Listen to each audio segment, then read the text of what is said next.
ভিতৰলৈ আৰু আধা কিলোমিটাৰ দূৰত স্পটটো কৰিছোঁ আপুনি মই স্পটৰ ভিতৰত যে চালে দেখিব অকণমান পানী ৰৈ থকা পানী পলস আছে পলসত চালে পলসত আছিলে সোমাই গ'ল পলসত তাৰ পলসত মানে একদম ঘোঁৰাটো বা খহি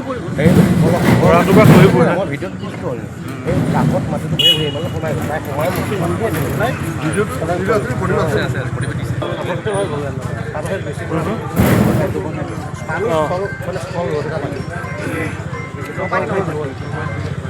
এইটো বৰ হৃদয় বিদাৰক ঘটনা তাৰমানে এগৰাকী উঠি অহা এজনী ছোৱালী সৰু ছোৱালী 11ত পঢ়ে প্ৰগ্ৰাছী আমাৰ চেম্পফৰ্ডত লগৰ ল'ৰা ছোৱালীবিলাকৰ লগত পিকনিক খাবলৈ গৈছিলে ব্ৰহ্মপুত্ৰ পাৰত মানে স্থবিৰ পানীখিনি বহুতি নৈ নহয় তাত পলসত বা এনেকৈ ধৰণৰ মই দেখিছোঁ ভিডিঅ'টো খুব হৃদয় বিদাৰক মানে অকালতে আমাক এৰি থৈ গুচি গ'ল এতিয়া মাক বাপেক বা পৰিয়ালক আচলতে সান্তনা দিবলৈ কোনো তেওঁলোকৰ পৰিয়ালক মানে কোনো সান্তনা দিয়াৰ কোনো ভাষা নাই তো এনেকুৱা কাৰো পৰিয়ালৰ লগত নহওক আমাৰ যুৱক যুৱতীসকলে সদায় সাৱধান হওক নিজৰ গা বচাই চলক ঠিক সেইদৰে স্থানীয় যিসকল লোকে বিভিন্ন ঠাইত পিকনিক স্পট কৰিছে তেওঁলোকো আচলতে এই ক্ষেত্ৰত সাৱধান হ'ব হ'ল আৰু গোটেই 700 কিলোমিটাৰ দীঘল ব্ৰহ্মপুত্ৰখনৰ দুয়োপাৰে ৰাইজে পিকনিক খাবলৈ যায় এতিয়া কোনো কাকো দুখ দি মানে কি ক'ম মানে কোনো ভাষাই নাই কথাটো আচলতে এজনী জীয়া ছোৱালীজনী নাইকিয়া হৈ গ'ল গতিকে খবৰ ল'বলৈ আহি মানে একো ক'বলগীয়া নাই 17 বছৰীয়া এজনী ছোৱালী 11ত পঢ়ে ফূৰ্তি কৰি গৈছিল আৰু তাইক মানে বা তেওঁলোক বোলে একেবাৰে পানীৰ মাজলৈ গৈছে পানীত বোলে সাঁতুৰিছে সেইবিলাকো নহয় গতিকে এইটো বৰ কৰুণ দুৰ্ঘটনা এটা আচলতে কোনো সান্তনাৰ ভাষা নাই খালি এটাই ক'ম যে ল'ৰা ছোৱালীবিলাক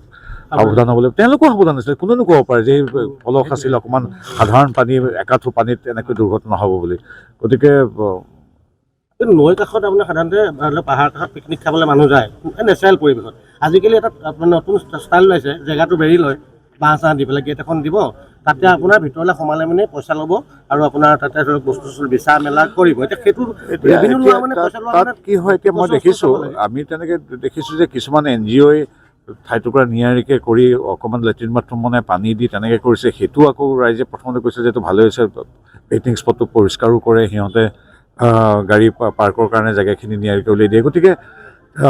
তেওঁলোককো একেষাৰে দোষী বা ক্ৰিমিনেল সেইটো ক'বলৈ দিগদাৰ কিন্তু এইটো কথা ঠিক যে সমাজ বা স্থানীয় ৰাইজ প্ৰশাসন আমি অভিভাৱক অভিভাৱকে সকলো কিন্তু সাৱধান হ'ব এতিয়া এই মুহূৰ্তত মই কাকো একো ধৰণৰ দুখ নিদিওঁ মূল কথা হ'ল প্ৰগ্ৰাছী এতিয়া নাই সেইটোহে ডাঙৰ কথা আৰু কোনো এজনী প্ৰগ্ৰাছী এনেকৈ অকলতে হেৰাই নাযাওক মই সেইটো কাৰণে প্ৰাৰ্থনা কৰিছোঁ আৰু যি যদি কিবা এনেকৈ ধৰণৰ খবৰ ল'বলগীয়া আছে ক'ৰবাত কিবা আৰু পৰ্যবেক্ষণ কৰিবলগীয়া আছে আমাৰ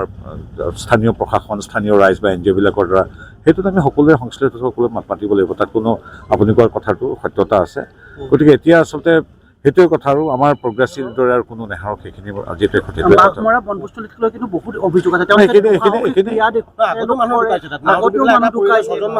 হয় হয় তেনেকুৱা ধৰণৰ যিবিলাক অতি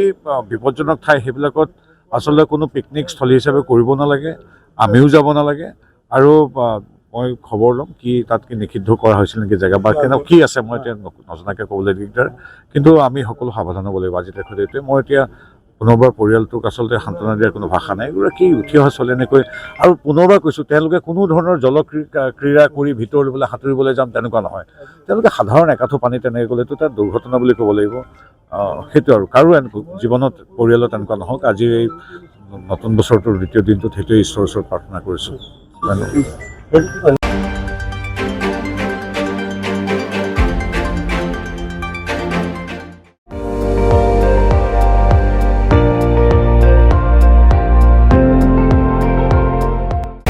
আপুনি চাই আছে ND24 সৰ্বশ্ৰেষ্ঠ নহয় সৰ্বোত্তমৰ দৌৰত